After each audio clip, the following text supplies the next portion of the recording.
I am Janet, the Plant Powered Peddler, and today we have Esther Loveridge in the house. And so we want to hear, a little bit of your story, although I think a lot of us know your story, and just just some different things. We have some questions, and okay, take it away, everybody. I wanted to see how I could see the different participants. There we go. Now I see more people. That's great. Good. Wow, some new people joined since we first said hello. Yes, Connie's here. Connie, do you know Esther? Oh, I don't know you, dear. You're who are you? That's a good question. Good place to start. It Who is. am I? Well, I'm a new version of my former self for sure. I went plant-based 8 years ago and changed my life, as many of you have done as well. So I'm a Star McDougall, I guess you could say that about me.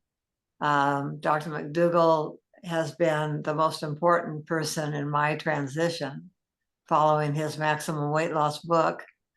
And then I submitted my story, and it was wonderful to be accepted in that venue. When I first learned about eating this way, my friend said, well, read some of the success stories. And I just discounted it right away because I figured they were like advertisements for products that were all fake. And so I didn't believe in them, but then I became one. So it's wonderful to have that acknowledgement for my hard work, but it was his tools that gave me the methodology to get where I have gotten. And then who was talking before when I interrupted you? Was that you, Mona, or? Yeah, that's okay. Go ahead, Mona. No, it's okay. Oh. So let's talk more about how you got here. So you met Ben. Tell us about meeting Ben. Oh, that was fun. Back in, gosh, 1987, I guess it was, my father, in memory, I kind of accuse him of being a Jewish matchmaker because he gave me a coupon to Ben's Donut Shop. And I just never would have gone there, on my own, but he gave me a coupon and I like free stuff. So I went downtown on my way to work one day and cashed in the coupon. I think it was you buy 6, you get 6 free. And I took them to work and oh my goodness, they were so good. And I decided, I could just come here every day on the way to work and get my coffee and donuts. So I did that. And after a while, he knew what I ordered. So he always had it ready for me. But this one day I went in and I got the order and I left. I liked his buttermilk bars and I left. And by the time I got to work, I had eaten the buttermilk bar and had my coffee, but I noticed something blue in the bag and I thought, what's that? Because the bag was white. So I pulled it out and bless his little heart, it was his business card. And on the back of it, he wrote, I'd like to get to know you. My name's Ben. And he wanted me to call him. Well, I just turned into a teenager. Because I was there for the donuts, I didn't even remember what Ben looked like. I mean, we didn't make that eye contact and like, oh, I wish I would have known him feeling, it was just all about the donuts. And so I didn't know what to do then. So I thought, well, I'm not going to call him. I don't even know who he is. And I don't want to go back. And I'm embarrassed. And I'm 16 years old again. And, but after several days, I finally decided that I would just go back and pretend like nothing had happened and start all over. So I went back in and he knew what I wanted. So he had it all ready for me. And as I walked out the front door, he walked out the back door and he met me at my car. And he said, well, did you get my note? And I said, yes. And he said, well, are you single? And I said, yes. And he was single. And he said, do you have children? I said, yeah, I have 2 boys and he had 2 girls. And so that's how we met. And except for going to Chef AJ's week in Mexico last summer, we have seen each other every single day for the last 37 years. Wow. So we got married 20 months later, and that was back in '89. And then we were working together. We were sales reps, and we were going back east. We had a territory including Eastern Ohio, Pennsylvania, New York, New Jersey, and the New England states. And that was after I had taken an early retirement from the state. And it was a job we could do together, because at that time, after his divorce was final, he sold the donut shop. So that was out of the question, working there. And I had a high school classmate who had a nationwide marketing firm selling gifts to Christian bookstores all over the nation. And I said, Dave, I said, do you think we could ever work with you? Because that way Ben and I could be together. We like that most of all. And he said, yes, as a matter of fact, I have an opening in the New England states in the Northeast. And so we were game for it. And so we jumped in, and it was really a miracle, because I was only 49, working for the state of California in March Fong Yu, the Secretary of State's office. And had I not just thought about it a little bit, and had a wonderful boss who actually computed my vacation and sick leave time to extend the time from May until October, when I turned 50 and could legally retire, I've been able to receive benefits for 31 years. Isn't that just wonderful? Wow. So I got to see Jerry last week. He's 85 and not doing so well, but I whenever I see him, I always say, thank you for saving my life. So in my life, there have really been angels all along the way. I mean, my most recent one, of course, was Dr. McDougall. And it was through a college friend of mine that she gave me his book. But before I got the book, Ben and I had been doing lots of traveling. Oh, and to go back to that story of traveling back east, we did that for 3 years until my father died. And we came home and decided my mother needed help. So we moved in with her for 3.5 years to take care of her during that time. Then after she passed, they wanted us to come back to work in California. So we did that too. But anyway, we started traveling, because we weren't working full time anymore, and traveled, so many places. This last year and a half ago, we finally went to our 7th continent. But anyway, we were in Ireland in May of 2016. And by the time we had walked on that tour and gone, my knees were hurting so much, and my feet as well. And I remember pulling my luggage in that airport terminal, heading towards the gate. And I just thought, I can't take one more step. And Ben had gone ahead with his luggage. And so I was alone there, and I just thought, I'm just going to sit down here on the floor of this airport, and he's going to have to come back and find me. Well, he didn't come back. So I had to muster up the courage to continue on. But when we got home, I was concerned, because we were planning to go to China in September. In fact, this picture is from China. And I thought, if I can't walk now, how in the world am I going to manage going to China? So I went to the doctor and asked him what to do. And he said, well, I could give you knee injections, or he said, I could refer you to orthopedics for a possible knee replacement. Oops. Or he said, you could keep taking your pain medications. Well, I didn't like any of those. And but actually, it was just before I think I went to the doctor. My friend Nora, another angel in my life, she had been doing some research on how not to get diabetes. She was pre-diabetic. And she came across Neil Bernard's work. And in the process of doing that search, she came across Dr. McDougall's Maximum Weight Loss. And she just felt very certain that I could do that program. She had heard about McDougall years before, but just didn't think it was for her. But she gave me that book. And you see, I had never had tools to follow before. I mean, I knew, from my work in church, that I shouldn't let my belly be my God. I knew about resisting temptation and not being a glutton. But without the how to, those words were meaningless to me. So for the first 72 years of my life, I say, I never learned the answer in church. But when she gave me that book and I read it, and I'd never heard of not eating animals, because I had been on the keto diet with Ben. We were on that for quite a while until I got pancreatitis and gallbladder disease at the same time. And in fact, had to have my gallbladder out when we were in Ohio on one of our sales runs, had to go to the Cleveland clinic there. And when the pancreatitis got under control, then they removed my gallbladder. But no one ever said it's the fat, that you're eating that's causing all the problems. So eventually, so when I had this new plan with Dr. McDougall's book, I thought, well, I'm going to put that sucker to the test. And if it works, I'm going to give him all the credit. So I can't say enough about Dr. McDougall. I can't say enough about him giving all of us his truth. And for me, it definitely worked. So I started following that program.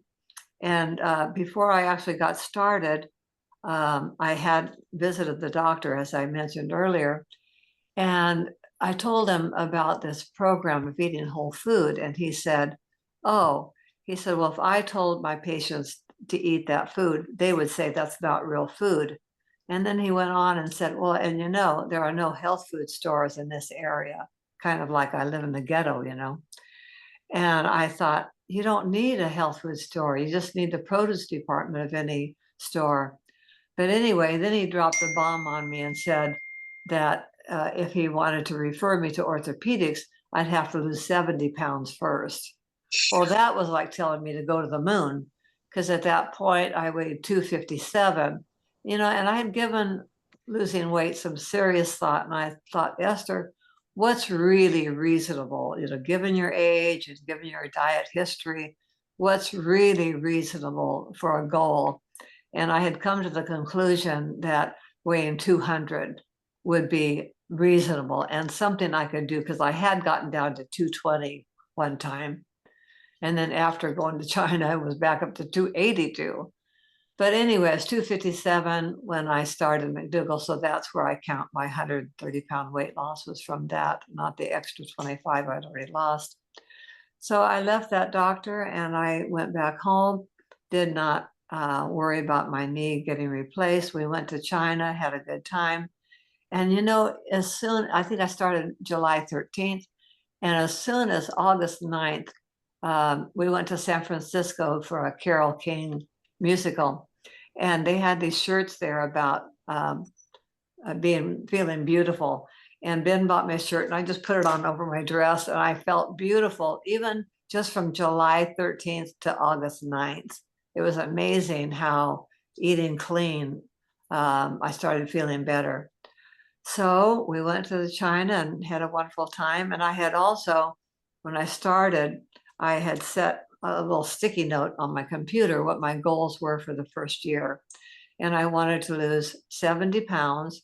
I wanted to become more agile. I wanted to get off my medication. And I wanted my eyesight to improve.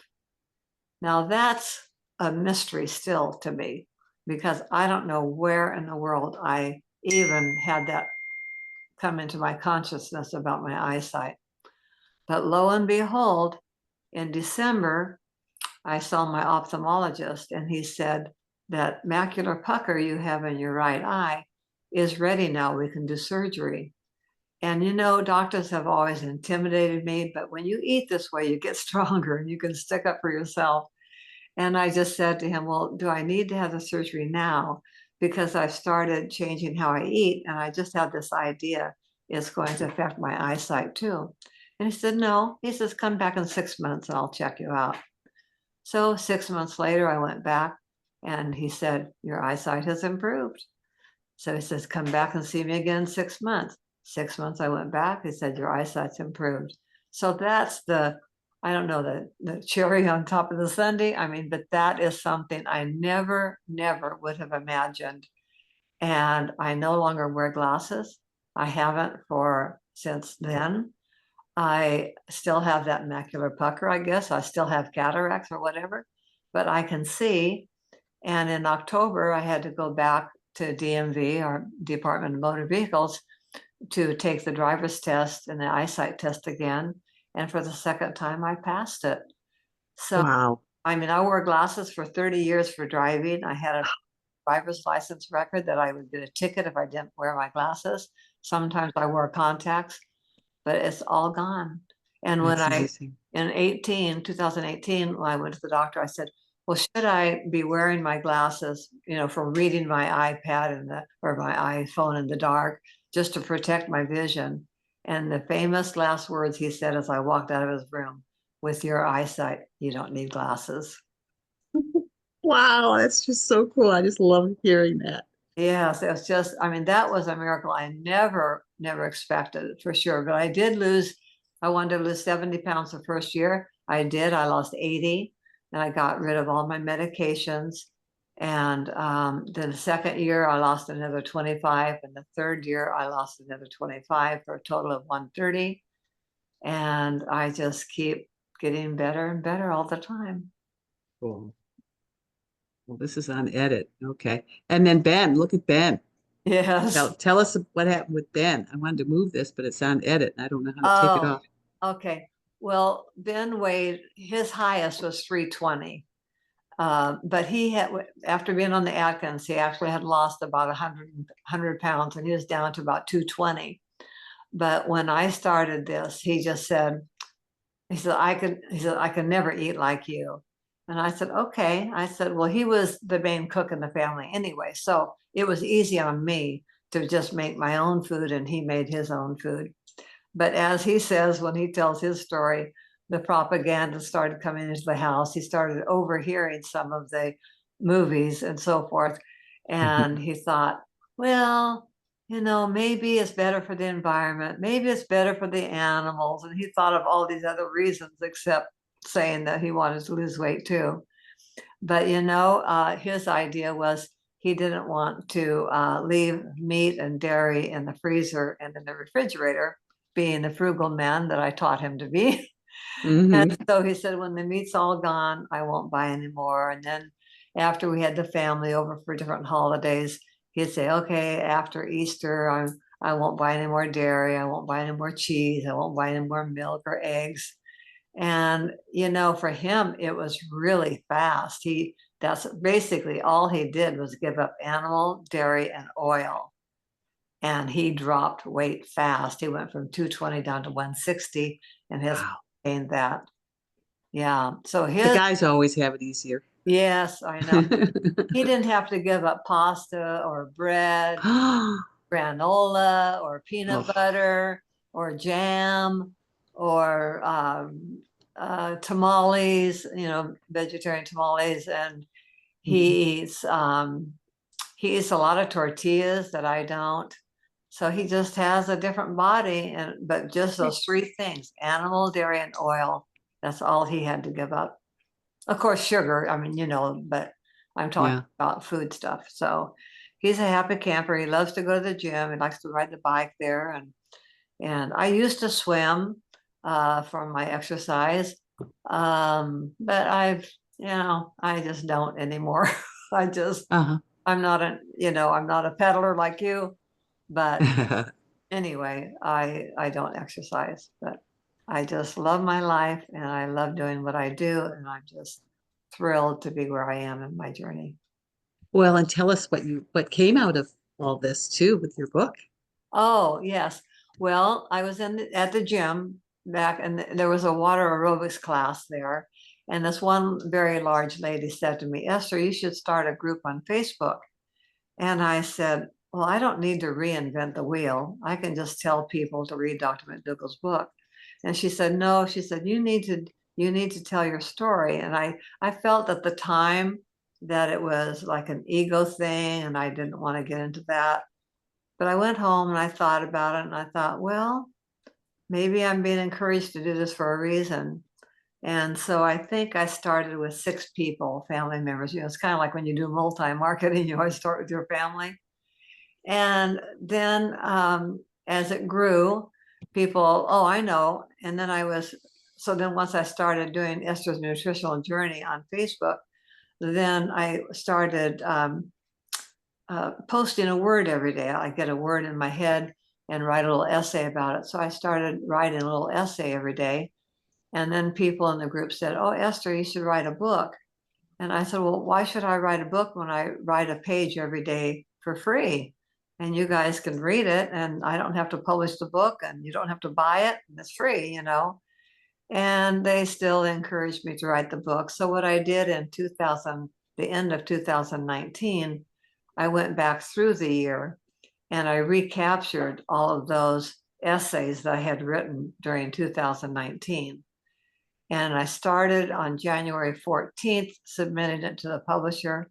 And on March 4th, it was a reality. Wow. It went Wow. fast. So my book, From Donuts to Potatoes, is my 366-day journey on a plant-based diet. And I used the number 366 because in 2020, it was leap year. And I wanted people who had a birthday on February 29th to have a page for them. That's great. 2020 or yeah, okay. Yeah. 2020. And since then, I've continued to do a video every day and read my book every day and write a new word every day. So if I wanted to, I could publish a book for what I wrote in 2020, 21, 22, 23, 24.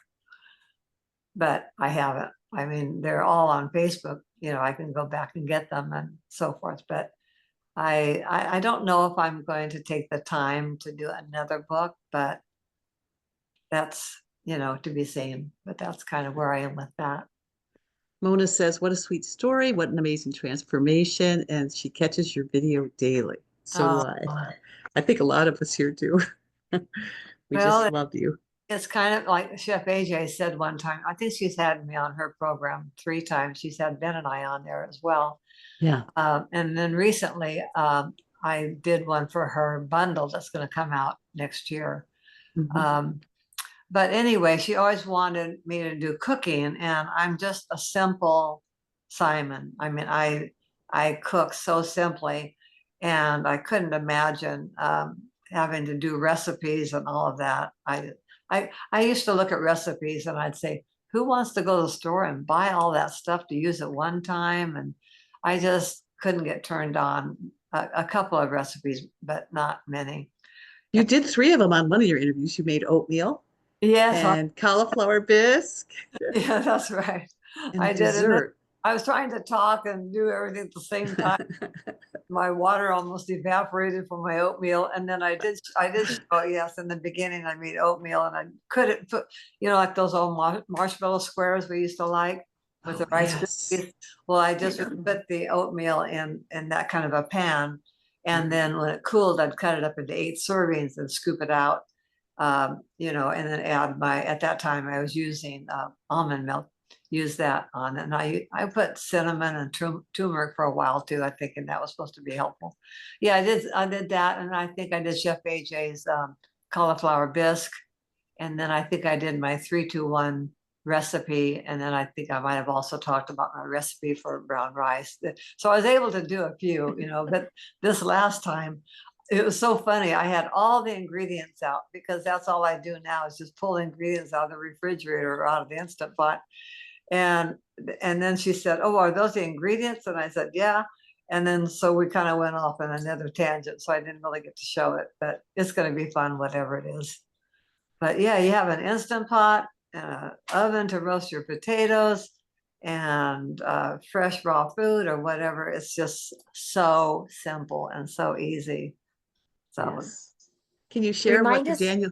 Oh, go ahead, Mona. really quickly, remind us what your 3-2-1 is. Gina. oh, the 3-2-1 recipe, it's Yeah. great. It got me through those early years. I don't use it now, but it's really from Esselstyn's daughter, kind of, but I kind of changed it a little bit. So I call it 3-2-1 because it's 3 parts balsamic vinegar, 2 parts Dijon mustard, and 1 part lemon juice. Or I decided you could also use orange juice. And her recipe called for maple syrup, but I knew we didn't need that. That just keeps that old sugar addiction going. So that's what it is, 3 parts. And so you could start out with a tablespoon and use 3 tablespoons of balsamic vinegar, 2 tablespoons of mustard, and 1 tablespoon of lemon or orange juice, and see how you like it. And then if you really like it, then change your measuring to, like, say, 1/3 of a cup. And then you can do a whole cup of balsamic vinegar, you know, and 2/3 of a cup of mustard and 1/3 of a cup of lemon juice to make a big batch. But you can try a little bit, see how you like it. But that really did get me through a lot of things, because at first I would put it on Brussels sprouts and put it on green beans and salads and all that sort of thing. So I was just wondering, you know, you've gone into, you've done some experimenting with things like Daniel fast, and I'm just really curious about Daniel fast. And would you tell us a little bit about it? Yes. Well, let me go back to December of last year. I had 2 times when I was in an environment with all of the old candies and cookies and desserts that I used to love to make. One was my granddaughter's, it's called a dessert concert. And all these people brought these homemade desserts there. And I decided I could have a cookie, and I just went on a binge. I mean, I just loaded that plate, and you know, I really knew I was in trouble. And the second time was at my son's house on Christmas. And again, somebody had made all my old favorites. And of course, it was free. You know me, I like free. And it was all there on the countertop, and the almond roca and the chocolate bark and all these wonderful things.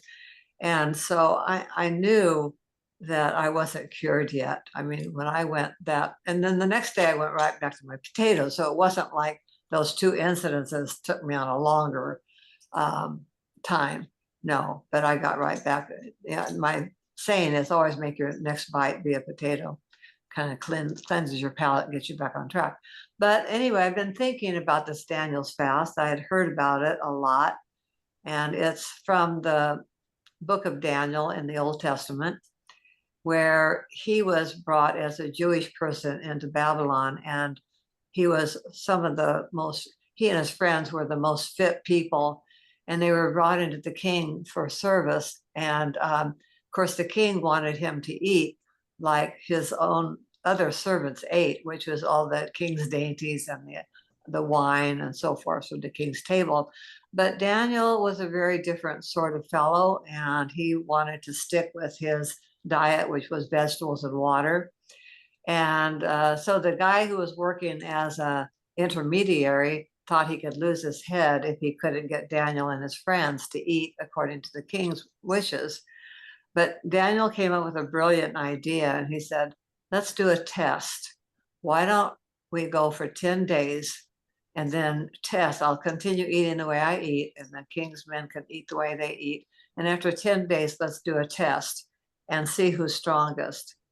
So the 10 days they did that experiment, and Dr. McDougall alluded to it in his last book, The Healthiest Diet on the Planet, how they were indeed the strongest. And so the king was then convinced that Daniel should continue to eat the way he ate because he was so strong. And of course, the story goes on, and he was able to do marvelous things, you know, interpret the king's dreams and even tell the king what he had dreamed about. So I kind of wondered, what would that be like? And I know some churches have promoted a Daniel's fast the first of the year, but then they quit. And I think, well, if something's working, why would you quit? But anyway, I thought in January of this year, I thought I would do it for 10 days too. So I picked out in my mind what I thought was vegetables and water. Now, vegetables for me, of course, included potatoes and sweet potatoes. So I was still in line with McDougall's maximum weight loss. So whenever I'd go to the farmer's market or the store, I just picked out whatever vegetables I liked. And I kind of got into those snap peas. And they're kind of an interesting character because the outside of the pea is a vegetable, and the little peas inside are a fruit. So I started learning more things. And then I learned, well, even squash. Oh, I know, because some people in my group said, Esther, you're not eating fruit. And so I got to thinking about it, and I said, well, I'm eating fruit of the vine. I'm eating squash. I'm eating pumpkin. I'm eating cucumber. I'm eating other squashes. You know, there's a lot of things that are actually fruit, but we treat them as a vegetable. So that kind of covered my backside with that rebuttal. And then, so after 10 days, I really felt good. And so I thought, I think in chapter 3 in Daniel, they talk about 21 days. So I thought, I'm going to continue for 21 days. Why would I stop? So then I did 21 days. And then that put me up. And then I thought, well, in the Bible, they talk a lot about 40 being a magical number, like 40 days that Jesus was tested, and 40 days it rained for the Noah's Ark story. And then you hear about the Jewish people meandering in the desert for 40 years. And so I thought, well, I'm just going to go ahead and do 40 days. So I did 40 days. And then when that came up, I still was feeling so good. I thought, well, let's see, in 3 more days, Lent starts. And I thought some Catholics believe in giving things up for Lent. So I thought, well, why not do that? So then I kind of continued doing that. And then, I mean, it just kept getting better and better. And you know what it finally did for me? It kicked my sugar addiction. And I don't have a doctor vouching for this. This is just my own personal experience. But the thing is, I think by not eating fruit from the tree, which apparently has a higher sugar content, I think I brought that sugar down so low that for my sensitive body, I quit craving it. Wow. So take it for what it's worth. That's what it's done for me. So then I actually, when I had lost the 130 pounds, I was at 127. Well, doing this, I got down to 117. And I thought, you know, that's a little bit low, you know, maybe I don't want to go that low. So then, you know, I just love how our brains can work. And so I thought, well, you know what? I'm going to start adding legumes back, you know, beans. Because Dr. McDougall never said we had to eat potatoes and rice and beans at the same meal. He said we're starchivores and we need our starch, but we don't have to eat it all at the same time. But I thought, well, that would give me a little more calories and help me out. So I did. So I started adding legumes or beans back into my diet. And then in the summertime, I also added watermelon and some of the melons, because they're fruit of the vine. They're not from the tree. And so that gave me a little bit more sweetness, but probably not as much intensity as the tree fruit would have done. And then in order to gain some of the weight back, I thought, well, you know what? We're not supposed to eat nuts on the McDougall program, but peanuts are not nuts. They're legumes. They grow under the ground. And so I rationalized that, if you want to call it that. And I started adding a cup of peanuts in the shell, because that's a lot of protein, and it would have more fat, but it still wouldn't be the nuts. Because see, in my mind, I thought, if I go into the nut category, oh, then there's cashews, and then there's walnuts, and then there's pecans, and there's a whole list of I could be kind of tempted by. But peanut is the only legume I know that satisfies the protein and the fat that I needed. So I'm back up to 127 now, and I like that.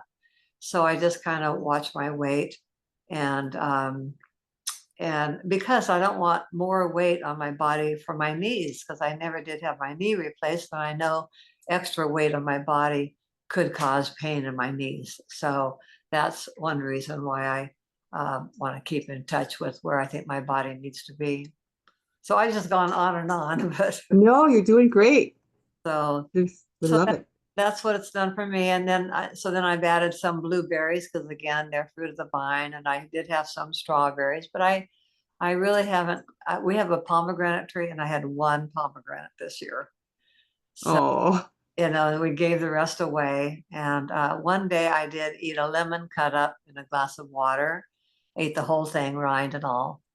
And I haven't gotten into oranges yet, but it's just a good, safe place for me to be. And I feel very comfortable there. I'm not saying I won't ever add other fruits, but the victory I have gained from being really off that addiction. I can't tell you the bliss I feel for not having the desire, you know, and like we went to Chef AJ's Friday night for dinner, and I ate everything that she served, and it did not give me that dopamine hit. So I really feel safe in this zone for what it's worth.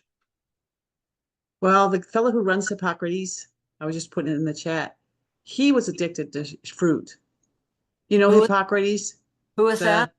The fellow who runs Hippocrates, the health place Oh, that everybody goes to heal. And so now they don't do much fruit. He says that fruit, it used to be in its original form, no sweeter than a crab apple. And that they've modified it so many times, it's like 36% sweeter than it's in its original form. So oh. they've ruined it just like with everything else. They've made it so darn sweet. Well, We're hooked on it. yeah, thank you for sharing that because it gives a little bit more credibility to my story. Definitely. Yeah. Yeah. Nan, did you have a question for Esther?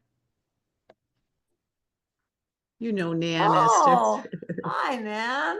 Very good to see you, Esther. I missed you last week. I'm sorry. Well, I knew that you may come on, but you have lots and lots going on. I usually pick things up later that are recorded, but I wanted to be on just to say hi to you. Oh, We saw each other at AJ's summit in Sacramento, and you had gotten my book, and then you gave me your book, and I brought it home and I read it immediately, cover to cover, night after night, one page after another. And I was so impressed with your wordsmithery. I don't think that's a word, wordsmithery, but you're a wordsmith. You write Yes. beautifully, and you took the time to investigate things and then correlate things so well that it just read easily, beautifully, and yet it was very instructional.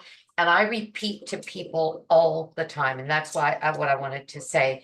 I say to people all the time, there's a woman, Esther Loveridge. She has lost, I say 80, but I thought that it was as much as 120. Is that so?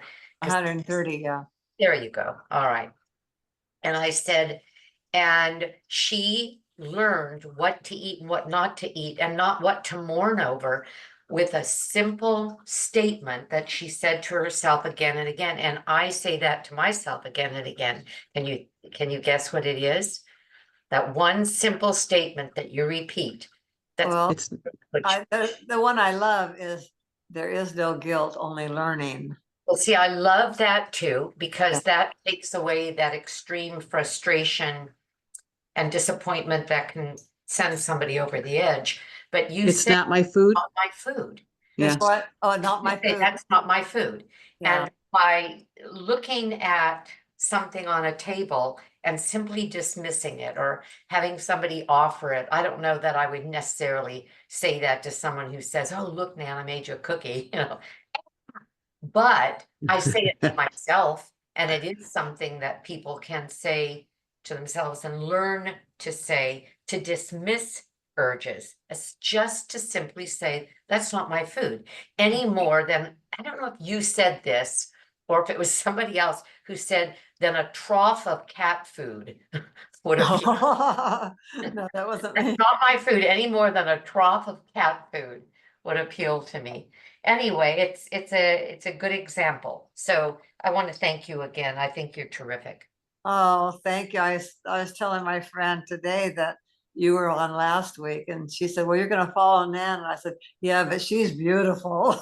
You're both are. Actually, I'm not, thank you. But I look at myself every morning with hair askew and no color on, and it's pitiful. But that's thank you very much. It's amazing what good light can do for you. Yes, you're a classy woman for sure. Well, Yes, you are. Thank you. And you have a story also that is, I had an eating disorder for 50 years, but there's nothing to show for that other than what it did to me inside. And that I simply have to describe. And it was not anything I would wish on anybody, but you have that, but you also had a complete transition in your body. And when that happens, you have a transition in what you can do with your life. Because Yeah. if somebody is not well, and they ultimately won't be when they are carrying way too much weight, or certainly more than is comfortable, it changes the way you can live your life. And that's your best example. And now you travel with ease. Yes. So you're quite an inspiration. And again, thank you very much. Oh, well, Yes. thank you for that. That's so nice. Go Well, back. it's what surprises me is at the age, I think what makes my story a little bit different is that I was so old by the time I started. So people often say it's never too late, and my life does testify to that. I was almost 73 before I even learned about this. And to make that transition, I guess, shows that I did put Dr. McDougall to the test and tested his work. And of course, it was true for me. And it's given me a whole new purpose, if you will. I mean, I feel the other day I wrote on Facebook, instead of saying we're retired, tired again, why don't we say we're repurposed?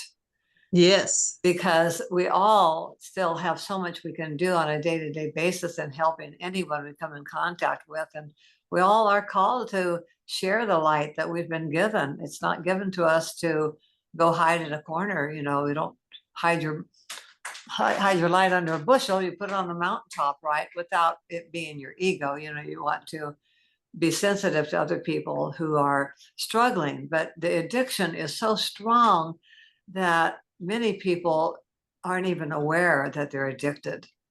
I mean, I certainly did not know. And when I look back on my life, when I was starting going to junior high school, some people say I was an entrepreneur, but I was a drug dealer. I mean, there was a little corner grocery store next door to our house, and I'd take a little cigar box and go over there and fill it up with penny candy back in the day and go to school and sell it for 2 cents a piece. So I was really a drug dealer and didn't know it. Oh, that's great. And then when it came to desserts, it was always more fun to make desserts because that's where you got the accolades, right? Yep. And so people reinforced that. And then recently I saw a cookbook from a church I used to attend, and I went through that whole cookbook that we put together as a fundraiser, and there was not one single healthy recipe in there, not one. And that's how we learn to eat. Well, John's there. Hi, John. Hello. Hi, everybody. I didn't know you were in this group. Yes, I am. The only male. So, and that leads me to a question, Esther. I saw you at Consumers College. I met you there, and I was just, you had me spellbound, as well as Ben. I mean, you guys reminded me of, well, actually, Ben is such in love with you and vice versa, that you look like a bunch of horny honeymooners. That's what I remember about you. Oh, well, thank you for coming to that presentation. That was fun for me because I graduated from Consumnes 50 years earlier. Outstanding. And so that was like a 50-year reunion for me to come back and actually do a presentation there. It was just special for me to come back after all that time, Yeah, that was really cool to see you there. I have a question for you. I was curious to know, Ben, on his journey, on your journey, and you have your journey about how you lost all that weight and just got healthier.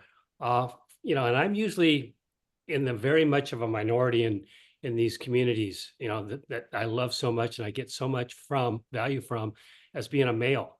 And Ben, what motivated him? I think it was, like I said, you guys were horny honeymooners. That's probably one of the motivations. But what got him going? Because he's got quite a story himself, and yes, I see that in men as much as I do see that in women. Well, it was about I kind of say it was almost like after I'd had a baby, you know, it was 9 months after I got started. He doesn't want to admit this, but we were somewhere and somebody said to Ben, "You better watch out. She's looking pretty good." Now, whether that was his turning point or not, what he will say is that he started hearing all of this information coming in on podcasts that I was listening to. And then he thought in his brain, it wasn't so much about losing weight, but he just thought it makes sense to go vegan. And he thought in terms of the environment and in terms of the animals. And then he thought if he could lose some weight, at first, you know, he just, another diet didn't interest him because they never have worked to be sustainable in the past.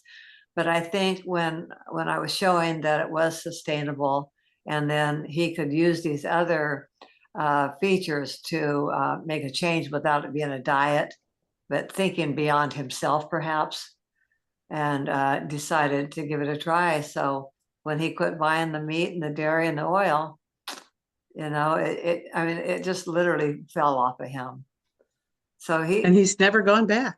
no, and he couldn't tolerate things. See, he wasn't an addict like me. I mean, like he didn't, he always liked pastries, pies and bread were what he really liked, but he never would like I would buy him a pound of C's peanut brittle, you know, and he'd take one piece and I'd think, oh, I hope he doesn't want any more because I wanted all of it. and if he ate some potato chips, a few was fine. He just didn't have that same insatiable desire that I had to fight. Yeah. So at the beginning, I wanted his support, but yet you know, you can only ask for support so many times until you take responsibility yourself. And so the way I approached him was, would he support me by not bringing any more sweets into the house? That if he still wanted to buy some health bars at Costco, if he could keep them out in the garage, that would help me. So we still had a lot of things in the house that didn't call my name, you know, like peanut butter and jam and nuts and some of that. But if he could keep, I had his pledge of support. That was the important part. He was willing to do something to help me. And that love is what was really wonderful. That he kept the sweets out. So that's what we worked together. But yeah, he's something else. I mean, he's moved 16 ton of rock onto the front of our property. He's done the backyard, and he goes to the gym almost every day he can. And he you know, and then last year, or was it this year? Let me think of it. I guess it was this year. He had, because he had a bursted appendix at one point, and he was so fat, the doctors had a hard time getting in through all that fat to clean him out. And then the adhesions and scar tissue formed around his bowel and flipped his bowel for several years. And he had some issues with that. And finally, I guess it was just this year in April, he had to have surgery and have, I think, 12 inches of his intestine taken out. Otherwise, Wow. he died. And since then, he's, you know, it took a while to get his strength back, but he's just doing really well. And so now when Kaiser calls him and says, it's time for your yearly physical, I call him back and I say, is it a requirement or a choice? They said, it's a choice. I said, okay, we're busy. Esther, I was curious to know before I take up too much more of the time here. Your vision improved, and that's what I've seen, you know, as I've gotten my diet where it is, it just improves. Why is it? And, you know, I want to ask how Ben's vision is doing. Why is that?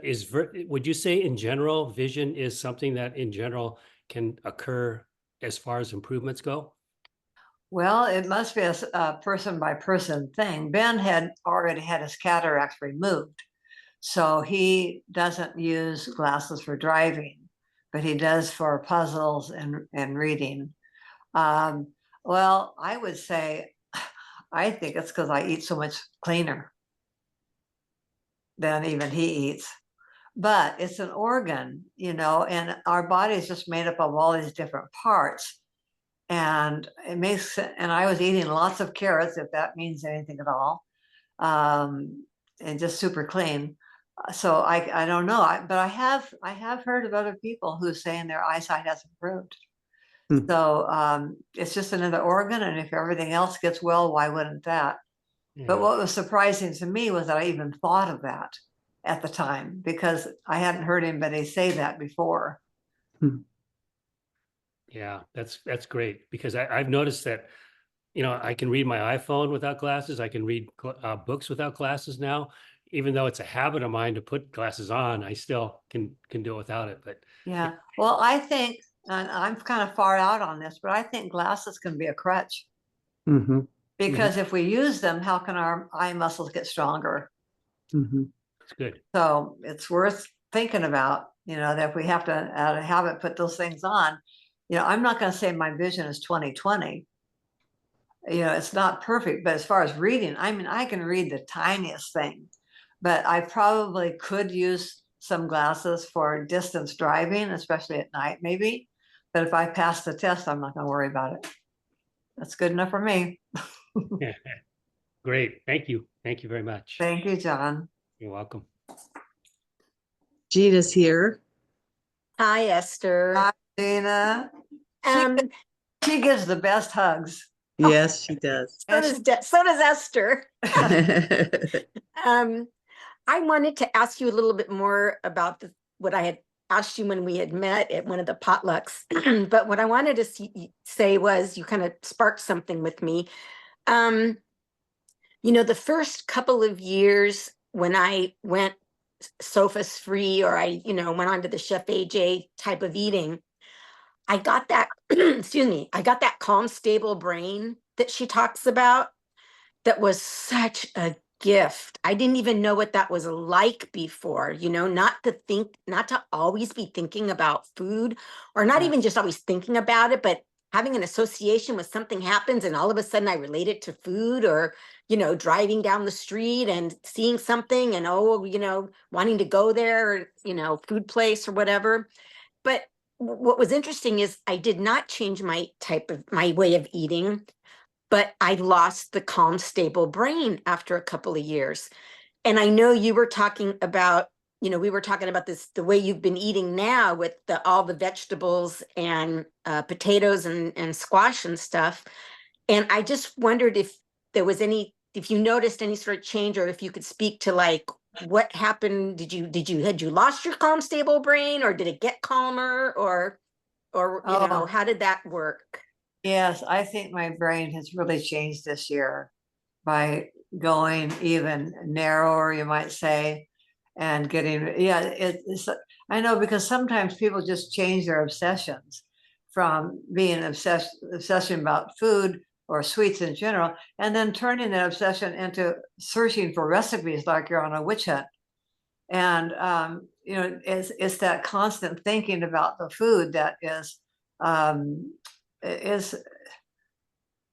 well, you just can't think about other things, and it's Mhm. I think it's almost like when people go to True North and do a fast. I hear stories about how they feel like they've had a spiritual experience. And I think conquering that sugar addiction for me was indeed a spiritual experience, and my brain is clearer. And in the night, I sometimes am awake for hours at a time. But as a Christian, I hope I'll just tell you what I think, that never in the Bible did it say we need 8 hours of sleep a night. It said, come and rest. And when I can rest in the middle of the night, and maybe I'll sing songs to myself, or maybe I'll listen to a podcast, or maybe I'll do my meditation, whatever. It is so peaceful and so wonderful. And my brain, I think, is quicker and faster than it's ever been. My memory is fantastic. I may not remember what I ate yesterday, or I may not remember someone's name, but I can go back in my life and recall. In fact, the other day I called my ex-husband. It was his 83rd birthday, and he has some dementia now. And we went back in time. I said, oh, remember this, and remember this, and remember this. And we had the greatest time going back to when we first met as kids, 15 and 17 years old. And so I'm so thankful for a clear brain and clean. It's just, I think my brain's really working well. And so I attribute it to getting that monkey off my back, that addiction. You know, Well, I Marcia was think I wondering, experienced, oh, oh, go sorry. ahead. Marcia was wondering if there's a phrase or a mantra that you say either to yourself or out loud to keep on track. Marcia's on the second page here. Yeah. Let me see if I can see her. Here, I'll bring her up. Oh. She's raising her Oh, hand. there you are. Yes. No, I don't. Hi, Marcia.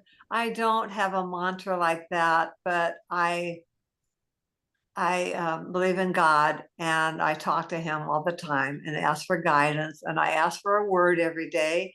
And it's amazing how I do believe in divine order in our lives. And I believe there's no accidents. And I believe that all things work together for good. And so, you know, in those times, I'm so thankful for my family. I'm thankful for Ben. I'm thankful that I have all I need.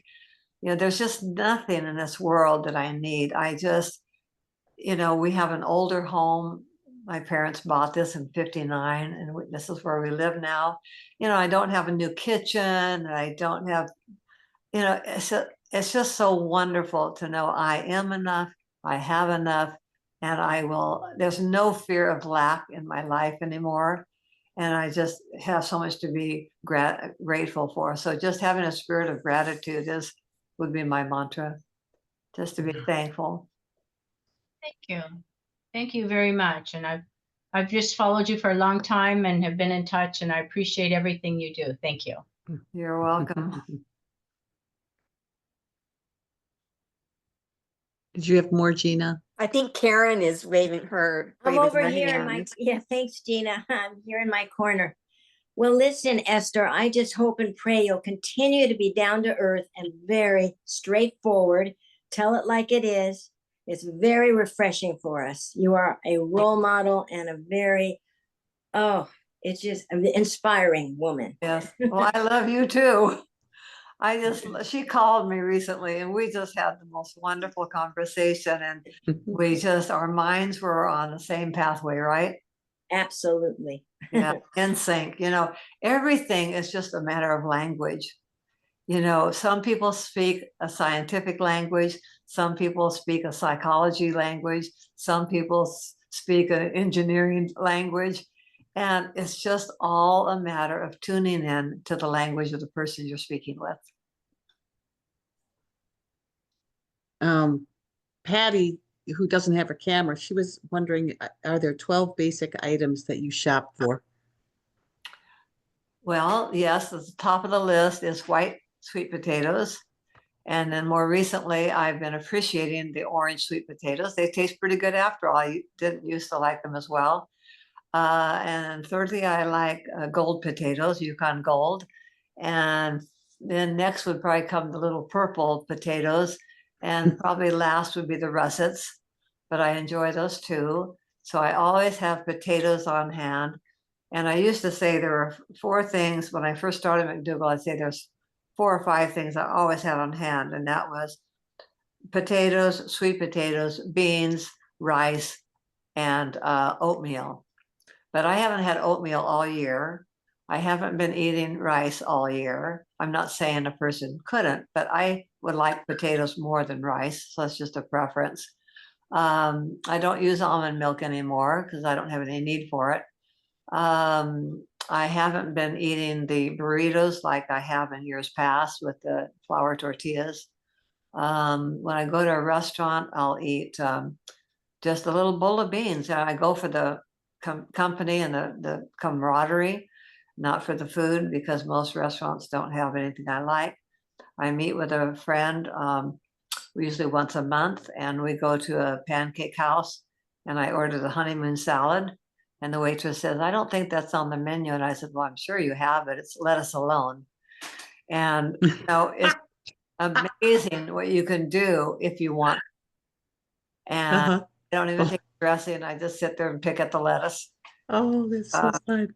You know, eat before you go is all that. So anyway, back to think what I always like to have. Oh, what's fun for me now is I didn't mention this, but I haven't even had spices all year long. Oh, Now, wow. that's like, whoa. And I say to people, but you can. It's just that the more spices I use, the more I want to eat. Yeah. And I'm a volume eater. So what I have in my refrigerator all the time is usually snap peas. I like, I get some things just to add color to the plate, like those little mini sweet peppers. I like cauliflower. I like broccoli. I like cabbage. I like onions. I make a thing in the Instant Pot where I just put in carrots and celery and onion and garlic. And I put the whole bulb in there because I can always spit out the part I don't want to swallow. And a cup of water, and that makes a nice pot of soup. And of course, beans. And now I've gotten into mixing 5 different kinds of beans in the Instant Pot, and I cook that for 45 minutes. I use a ratio of 3 cups of water to 1 cup of beans. So if I use 3 different kinds of beans, a cup each, then it's 9 cups of water. And I don't even add spices to that because you're just going to adapt to what you eat. So yeah, so potatoes and beans I like. And then now the peanuts I've been eating. But broccoli, I love that, and cauliflower, and just any vegetable you like. Sometimes I'll throw in radishes, sometimes a jicama. But my goal is to empty the refrigerator every Wednesday, and then Thursday Ben does the shopping. So my vegetables really, in general, don't get to be more than a week old. And I don't really eat anything out of the cupboard, except, like I say, the peanuts. I put that in my cookie jar. But I haven't used anything out of the spice cabinet all year. But that's Patty says, thank you very much for a reply. I appreciate you and loved your book. Great inspiration. Love simple eating. Very informative. Keeps us motivated. yeah. Just do what works for you, and take, if I could say, if I had a little magic wand, I'd say, trust yourself, because we can chase a lot of gurus out there, right? And some say you have to have this, and you have to have this, and you have to have this, but if you can get centered, or if you meditate, whatever you do, own your own power and know that your body speaks to you, and just in the silence, listen and ask your body what is best for you. Following the next person is just going to make you feel insecure if you try to follow and you don't succeed at that. So just get to know yourself really well. And let me turn this phone off here. Just get to know yourself and trust that you're going to make the right choice for you. So I don't expect anyone to do what I do, because I'm not doing what anybody else does. Yeah. That I know of. So trust yourself, and don't think you have to run to every doctor or every teacher out there and try that on, unless you want to. That I just want women in particular to own their own power and not be dominated by other voices. Come to your full fruition and know who you are. I think women are really going to lead the parade. And John, you're welcome. Yeah, you too, John. Yeah, right. There are people who are in tune with their intuition. And I think we all know what's best to do, but then we get caught up following the rules of somebody else. Thanks, Esther.